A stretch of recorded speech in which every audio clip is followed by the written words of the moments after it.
Madam Secretary, how many United States military veterans have you deported? Sir, we have not deported U.S. citizens or military veterans. I don't believe you served in the military. I haven't either, but I think you and I can agree that as Americans, we owe everything to those who have served our country in uniform, particularly those who have served in combat. Do you agree with that?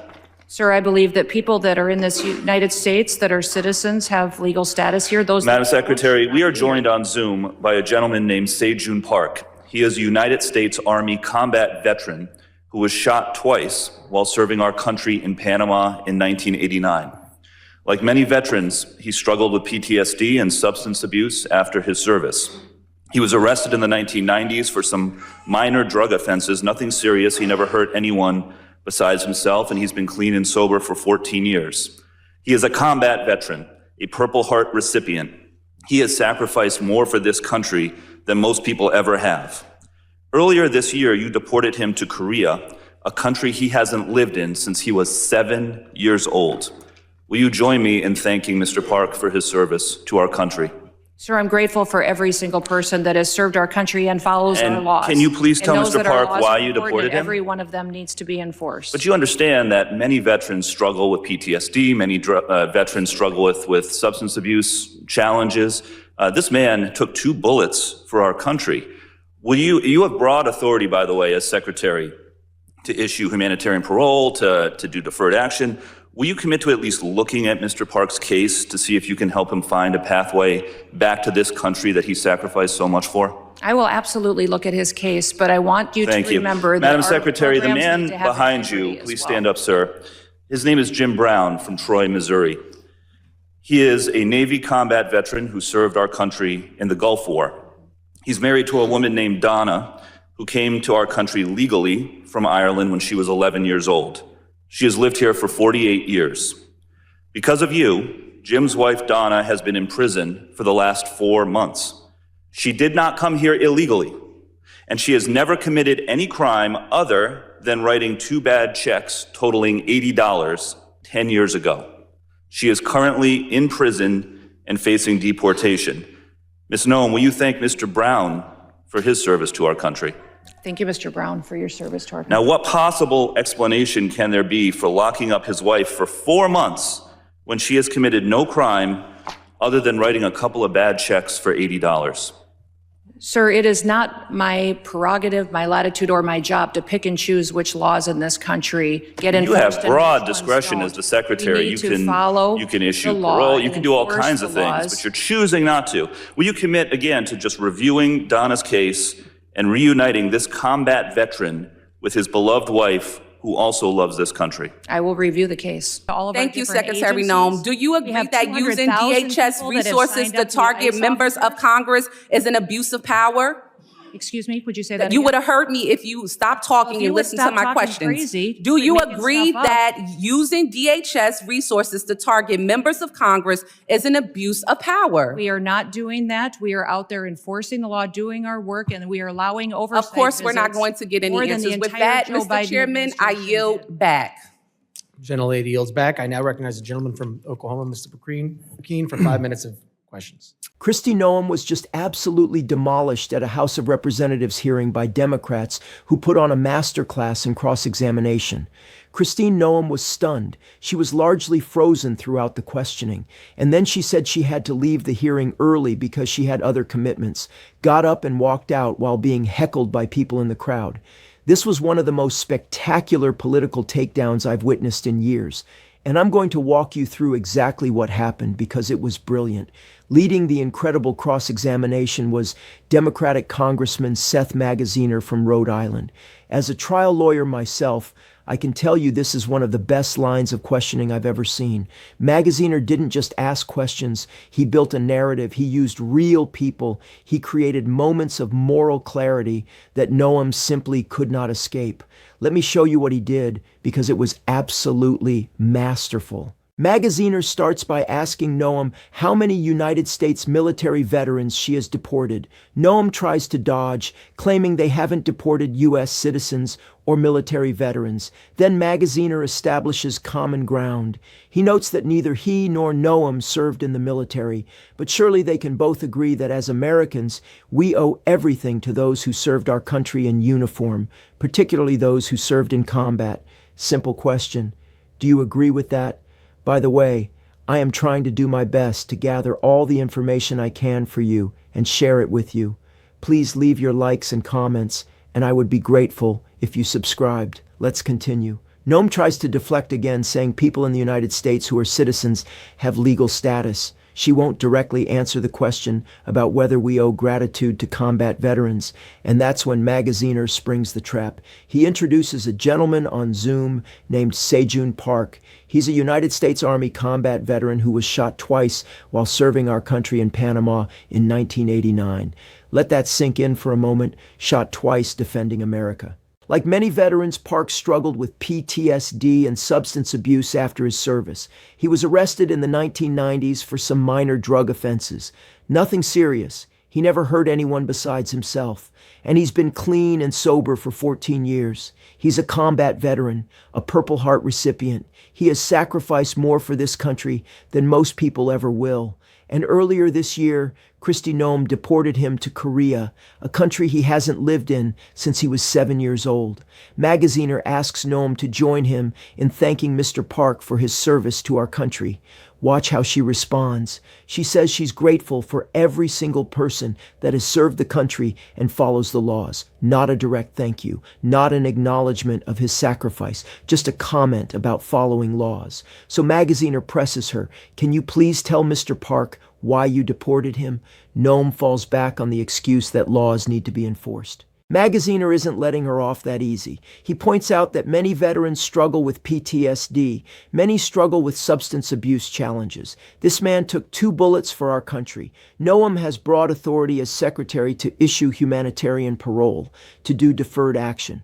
Will she commit to at least looking at Mr. Park's case to see if she can help him find a pathway back to the country he sacrificed so much for? Noem says she'll absolutely look at his case, but then she tries to pivot to something else. Magaziner cuts her off. He's not done.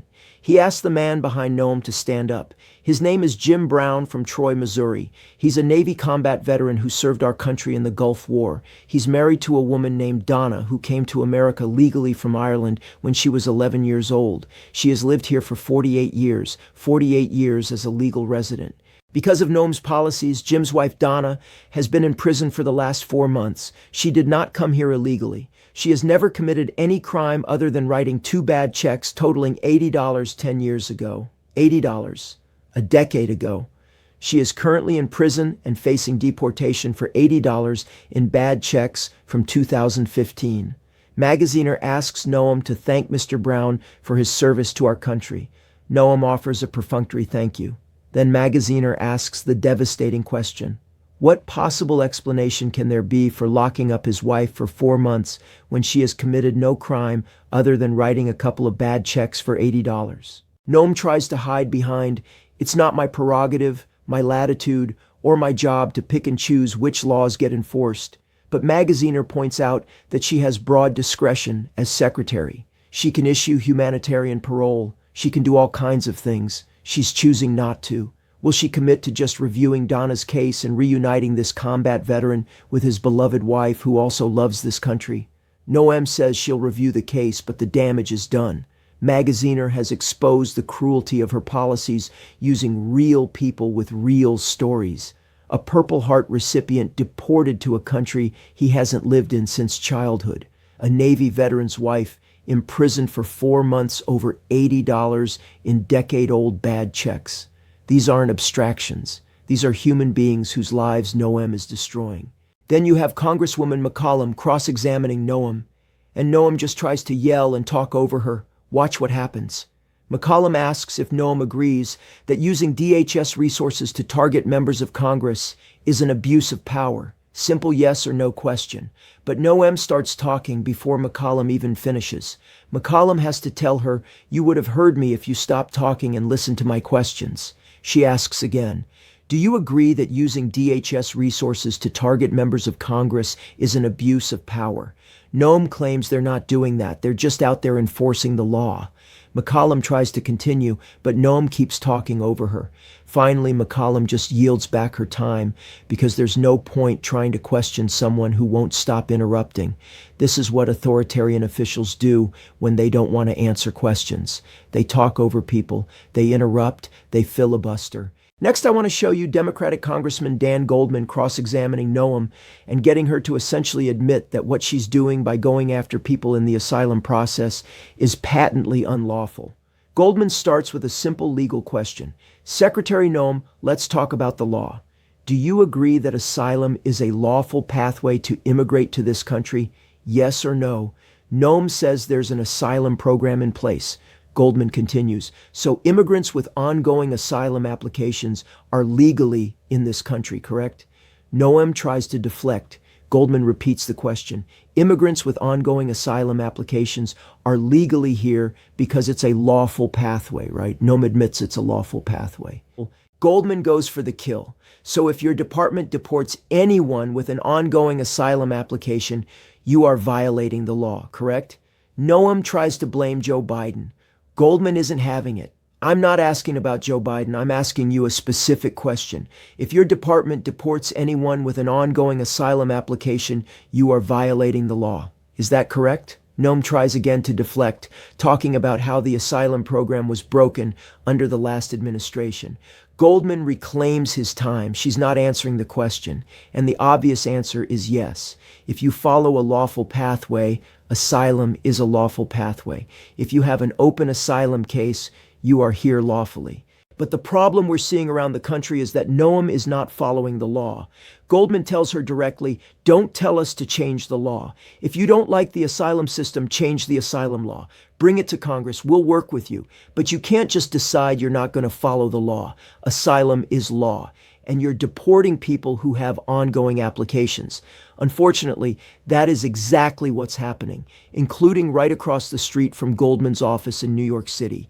And then after all this devastating testimony, after being exposed as cruel, lawless, and incompetent, Kristi Noem announces she has to leave the hearing early. She says she has other commitments. The FEMA Review Council is giving their report, and she has to co-chair it, so she's going to be leaving soon. And as she walks out, people in the crowd heckle her. You hear someone say, I'm just going to take the position that she's scared of my questions. Then as Noem leaves, multiple people yell, how dare you? How dare you? How dare you? That's the sound of Americans who are disgusted by what their government is doing to veterans, to families, to people who've lived here legally for decades. But there was another hearing taking place simultaneously. Once the Noem hearing ended, I tuned in to see Congressman Benny Thompson cross-examining one of Donald Trump's FBI goons about Antifa, because MAGA Republicans in this other House hearing were claiming the biggest terrorist threat is Antifa. So Thompson had the best line of questioning. He's like, all right, where's Antifa located? Where's their headquarters? How many people are part of it? You're the head of FBI counterterrorism as it relates to Antifa. Tell us. Watch this guy crumble under Thompson's cross-examination. The FBI official says Antifa is their primary concern right now, based on the executive order designating them as a domestic terrorist organization. That's what President Trump did. Thompson asks what the FBI says. The official claims they share the same view, that Antifa is the most immediate violent threat on the domestic side. Thompson asks where Antifa is headquartered. The official says they're building out the infrastructure right now to understand that. Thompson presses, where in the United States does Antifa exist? If it's a terrorist organization and you've identified it as number one, tell us as a committee. How did you come to that conclusion? Where do they exist? How many members do they have? The official claims it's very fluid, it's ongoing, no different than understanding Al-Qaeda and ISIS. Thompson stops him. I asked one question, sir. I just want you to tell us, if you said Antifa is the number one domestic terrorist organization operating in the United States, I need to know where they are, how many people. I don't want names. Just how many people have you identified? The official says the investigations are active. Thompson delivers the knockout. Sir, you wouldn't come to this committee and say something you can't prove. I know you wouldn't do that, but you did. The official has no answer, because there is no answer. Antifa isn't a centralized organization with headquarters and membership roles. It's a political boogeyman that Trump and MAGA Republicans use to justify authoritarian crackdowns on dissent. I want to show you another point from the Noem hearing. Congresswoman Ramirez realized that Christine was just going to lie the entire time. So she created this incredible compilation showing that Kristi Noem is a pathetic little liar. Watch this. Ramirez references an article by ProPublica from October 16, 2025, entitled, "We found that more than 170 U.S. citizens have been held by immigration agents." Noem starts to object, saying there's nothing to smile about regarding U.S. citizens being detained. Ramirez continues, "The article documents that citizens have been kicked, dragged, and detained for days." Next example, the Trump administration has specifically said they're targeting the worst of the worst. The individuals they're going after are violent criminals, those breaking our laws. Ramirez looks at Noem and says directly, "You lied to the American people." She enters into the record an NBC News article from December 7th, 2025, entitled, "ICE has arrested nearly 75,000 people with no criminal records." Ramirez continues, "You're part of a co-equal branch of government, and it's your obligation as a member of the executive branch to honor decisions made by the highest court of the land. Yes or no?" Noem claims they're abiding by all federal judges' orders. Absolutely. Ramirez calls her out. The Justice Department said that when the administration was ordered in March to stop sending detained migrants to a mega prison in El Salvador, you personally made the final call to continue the flights anyway. Is that correct? Noem admits that decisions on deportations, where flights go and when they go, are her decisions at the Department of Homeland Security. She says they'll continue to do the right thing and protect Americans no matter what radical judge tries to stop them. Ramirez is furious. You lied on the record, and you lied to members of this committee. You violated court orders by not turning around deportation flights bound for El Salvador, where hundreds of people under your leadership have reported they were raped, beaten, and nearly died. Your agents used chemical weapons in Chicago, despite court orders from District Court Judge Ellis forbidding their use. Secretary Noem, you, Gregory Bavino, and your IC-CBP deputized agents have waged an unaccountable, unlawful, unconstitutional war against communities across the nation. This is a devastating indictment, not partisan rhetoric, a factual recitation of Noem's violations of law and human rights. Another Democratic congressman made the same point about not following federal court orders. He asks Noem if she thinks her agents haven't gone far enough since Donald Trump said that. Does she think terrorizing American citizens and assaulting peaceful protesters isn't far enough? Noem claims the Department of Homeland Security and the administration complies with all federal court orders. They always have and always will. The congressman interrupts. Not true. Noem continues that they'll appeal decisions, and when it gets to the Supreme Court, DHS has over 90% success rate against activist judges. The congressman tries to respond, but Noem talks over him, asking if he wants her to answer or not. He says yes, but she hasn't been telling the truth. He lays out the facts. There have been at least 170 known cases of citizens being arrested or detained by federal immigration agents this year alone. This is the truth. Is she lying to the American people right now by denying these reports? Noem claims that when they do targeted enforcement operations, individuals in the area may be detained until they verify identity, then released. This has been done for years in every law enforcement operation. They've never detained or deported an American citizen, never held them and charged them. But we know that's a lie. We've seen the cases. We've heard the stories. 170 documented instances of citizens being detained, veterans deported, legal residents imprisoned over minor decades-old offenses. The evidence is overwhelming. And I'll remind you all that I did a video this morning about Kristi Noem being too busy to remain at the congressional hearing, but not too busy for the Department of Homeland Security to make torture videos showing Border Patrol agents and ICE attacking migrants. They posted one with the caption, "Cuffing Season." They made another one using Sabrina Carpenter's music without permission. Sabrina Carpenter called them out and said, "Don't you dare steal my music and use it to attack migrants." The Trump regime then attacked Sabrina Carpenter, the pop star, and Sabrina Carpenter's post got 138 million views. So the Trump regime took down their video because they were humiliated by a pop star. Remember that humiliation? And then Governor Newsom posted his own version of Cuffing Season, which was a video of Donald Trump, Hegseth, and Stephen Miller getting handcuffed and thrown into prison for being war criminals and committing crimes against humanity. Beautiful trolling. Let me step back and explain why these hearings matter so much. What we witnessed today wasn't just good political theater, though it was that. This was accountability in action. This was Congress exercising its oversight function. This was elected representatives using their platform to expose cruelty, lawlessness, and incompetence at the highest levels of government. Seth Magaziner didn't just ask abstract policy questions. He brought real people into the room. A Purple Heart recipient who took 2 bullets for America and got deported to a country he hasn't lived in since he was 7. A Navy Gulf War veteran whose wife has been imprisoned for 4 months over $80 in bad checks from a decade ago. These aren't statistics. These are human beings whose lives have been destroyed by Noem's policies. And Magaziner made Noem look at them, made her acknowledge them, made her try to justify the unjustifiable. She couldn't do it. She fell back on, "We're just following the law," while Goldman was simultaneously proving that she's actually violating the law by deporting people with ongoing asylum applications.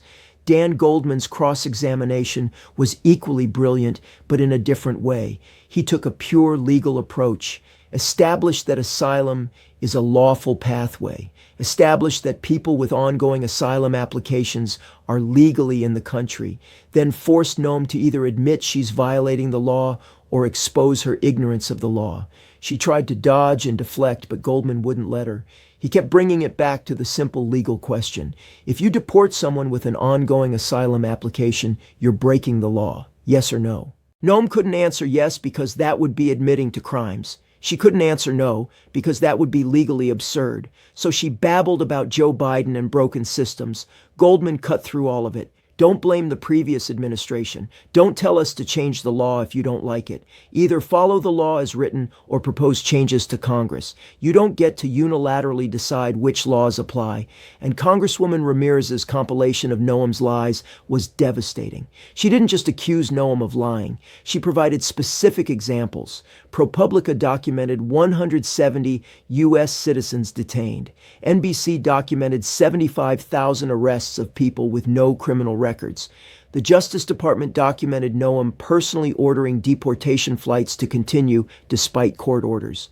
Federal judges documented the use of chemical weapons despite explicit prohibitions. Lie after lie after lie, exposed in real time. Noem couldn't defend herself because the evidence is overwhelming, so she did what authoritarians always do when confronted with evidence of their crimes. She claims she's following all court orders, while simultaneously admitting she defies judges she considers activist. She claimed they're only targeting violent criminals, while the data shows 75,000 arrests of people with no criminal records. She claimed citizens aren't being detained, while 170 documented cases prove otherwise.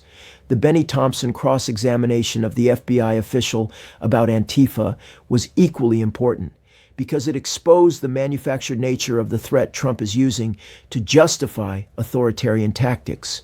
Thompson asked simple, direct questions. Where is Antifa? How many members? Where are they located?